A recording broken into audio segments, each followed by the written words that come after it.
me $50 I couldn't get on SportsCenter. Dad, guess what? I'm on SportsCenter! Why not have head coach Jake Dickert hand out Krispy Kreme to the kids? She just made that in a banana suit. Roll in the quad! Oh, let's have some fun back on campus, Charlotte. I'm just telling you, of all the places we've gone, Charlotte is still my favorite. I'm going to drain this putt.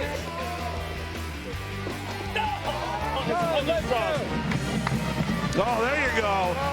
That is a 1, 2, 3, boom!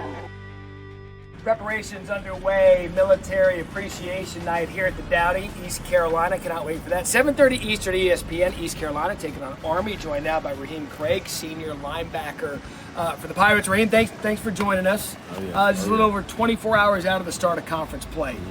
How big is it for the season now that we're starting conference play for you guys in the American? Well, we look at it as another game. Well, we know it's conference coming up. You know, we just want to try to go out there and play our best, you know, with a want-to-know mentality.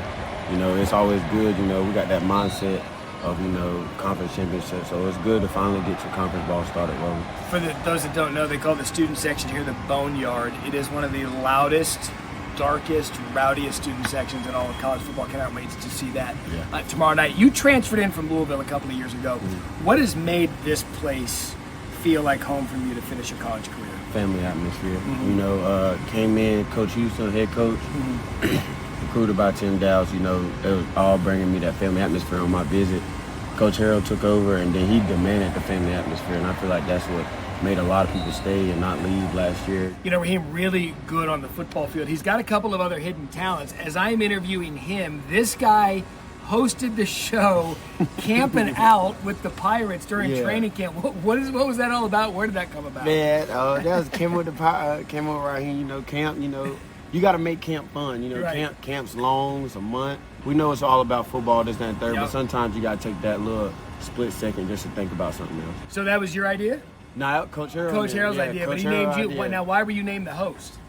I think of my personality. You know, if you see me outside of football and stuff like that, or when I'm with football, I'm talking to everybody. I'm talking to trainers. I'm having a conversation with Eric. Just 'cause I like, you know, checking on other people. You know, you never know what somebody else is going through, so I like checking on other people. All right. So post-football career, are we going to be a podcast host, a host, or a country music superstar?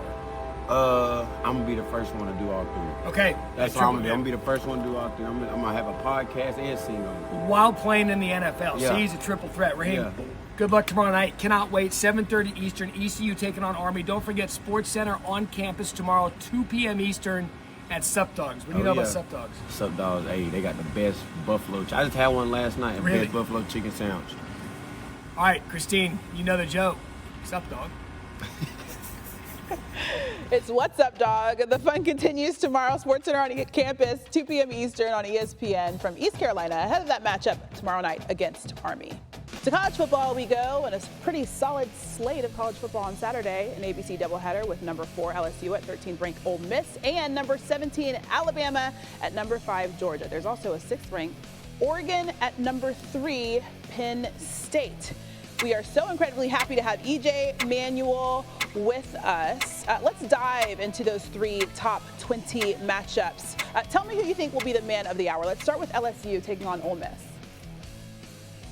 Well, look, it's going to be Ole Miss's backup, but now starting quarterback, Trinidad Chambliss. And look, he is a special player. The past 2 weeks, Christine, just watching him play, his level of understanding of this offense, his ability to run with the football, but more importantly, his ability to use his accuracy and use his vision and use his creativity in this offense is one, it's a lot of fun, but I think at this point, he's the hot hand there at Ole Miss. Now, the big key here, as far as the injury to Austin Simmons, it makes more sense to go with Chambliss because he's healthier. If you look at this LSU defense, they're going to try to bring a lot of pressure and get after the quarterbacks. It's going to be good for him to move around in that pocket. The next player, Jeremy Bernard of Alabama, a huge game here. Bama versus Georgia, a huge SEC showdown. But when you think about the Alabama receiving core, most people will go to Ryan Williams first. Now, Ryan Williams has gotten himself going, but ultimately, Jeremy Bernard he's been the most consistent receiver in this group. And I think when you talk about the downfield vertical passing game that Ty Simpson and Coach DeBoer want to get going, a lot of that's going to start with Jeremy Bernard. He's a great route technician. He also does a great job in winning those one-on-one matchups on 50-50 footballs. So expect Jeremy Bernard to be a guy who can also carry the ball out the backfield, jet sweeps, those types of things on the edge. Big-time player. Third matchup right here, Dennis Sutton, the pass rusher there for the Penn State Nittany Lions. And look, it's going to be a whiteout, but I guarantee you the quarterback for Oregon, Dante Moore, is going to have Dennis Sutton circled every time he goes to the line of scrimmage. It's funny, when I was watching tape on Abdul Carter last year, I kept seeing Dennis Sutton, and he's the guy who was opposite of him. He plays very similar. He's a rough pass rusher. He's a guy that can get home for sacks, and even if he can't, he can also get his hands up to knock footballs down. So I expect him to get off to a fast start. Good matchup between Mateo Uyunglele and Dennis Sutton in that matchup as far as who's going to rush the passer in those games. A quick note, by the way, James Franklin, the head coach for Penn State, is 4-20 against AP top 10 opponents since becoming Penn State's head coach. We'll see if the Nittany Lions can get it done. I want to get your thoughts, though, on something that happened out of the SEC. Oklahoma quarterback John Mateer is expected to miss about a month with a broken hand. He was a betting favorite to win the Heisman. So which Heisman candidate do you think could benefit from Mateer being out?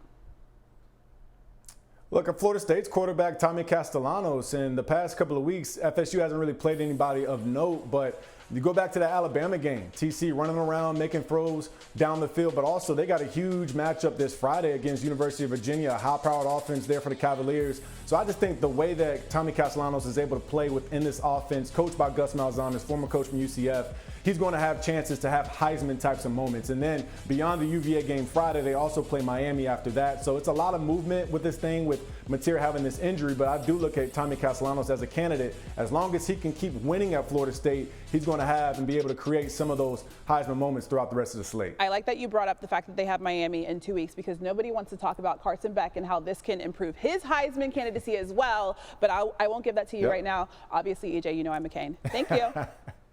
You want this, you got that.